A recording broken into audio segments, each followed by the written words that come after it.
దేవుడు ప్రేమ గలవాడు. God is love. దేవుని ప్రేమను మనం పొందుకోవాలి కానీ మనుషుల ప్రేమ గురించి ఆలోచించద్దు. మనుషులు ఏముందండి, అన్నీ బాగుంటే అందరూ వస్తారు. ఏం లేకుండా పోతే ఎంతమంది వస్తారో తెలియదు మనకి. ఒకడో ఇద్దరో ఉండొచ్చు, అప్పుడే తెలుస్తుంది ఎవరు నీవారు ఎవరు పరాయివారు. అన్నీ ఉన్నప్పుడు వచ్చినోడు కాదు, ఏమీ లేకుండా పోయినప్పుడు వచ్చినోడే నీ స్నేహితుడు, నీ బంధువు, నీ మిత్రుడు. అప్పుడే నీకు అర్థమవుతుంది నీ ఆత్మీయులు ఎవరనేది.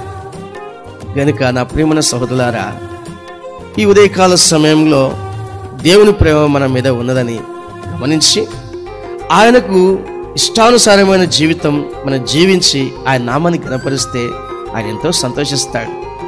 ఆయనను మనం దూరం చేసుకోవద్దు, ఆయనకు మనం దూరం కావద్దు, ఆయనకు దగ్గరగా వెళ్ళాలి. స్నేహితులు కలుసుకునేటప్పుడు ఒకవేళ ప్రాణ స్నేహితులు అయితే వారు ఒకరోజు కూడా కలుసుకోకుండా ఉండరు. ప్రతిరోజు కలుసుకుంటారు. కలిసినప్పుడల్లా గంటల తరబడి మాట్లాడుతూ ఉంటారు. అంటే బైబిల్ చదువుతున్నప్పుడేమో ఆయన మనతో మాట్లాడుతున్నాడు, మోకరించి ప్రార్థన చేస్తున్నప్పుడు మనం ఆయనతో మాట్లాడుతున్నాం. ఇది ఎంతసేపు? ప్రియమైన స్నేహితులు కలిసినప్పుడు గంటల తరబడి మాట్లాడుకుంటారు, గంటల తరబడి చెప్పుకుంటారు, ప్రతి సమస్యను చెప్పుకుంటారు.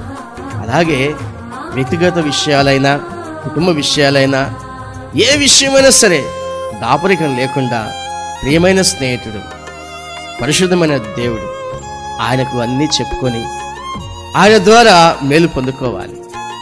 ఆయనకు నచ్చినట్లుగా, ఆయన మెచ్చినట్లుగా మన జీవితాన్ని ముందుకు కొనసాగిస్తే ఆయన ఆనందించి మనందరినీ ఆశ్రయిస్తాడు, దీవిస్తాడు. అడగకముందే అన్నీ ఇవ్వగలడు. ఎందుకంటే సంతోషపెట్టినప్పుడు అడగకుండానే బహుమతులు ఇస్తూ ఉంటారు. మరి దేవుడు అంతకంటే శ్రేష్టమైన వ్యక్తి కదా, తప్పకుండా మన పట్ల గొప్ప మేలు చేస్తాడు.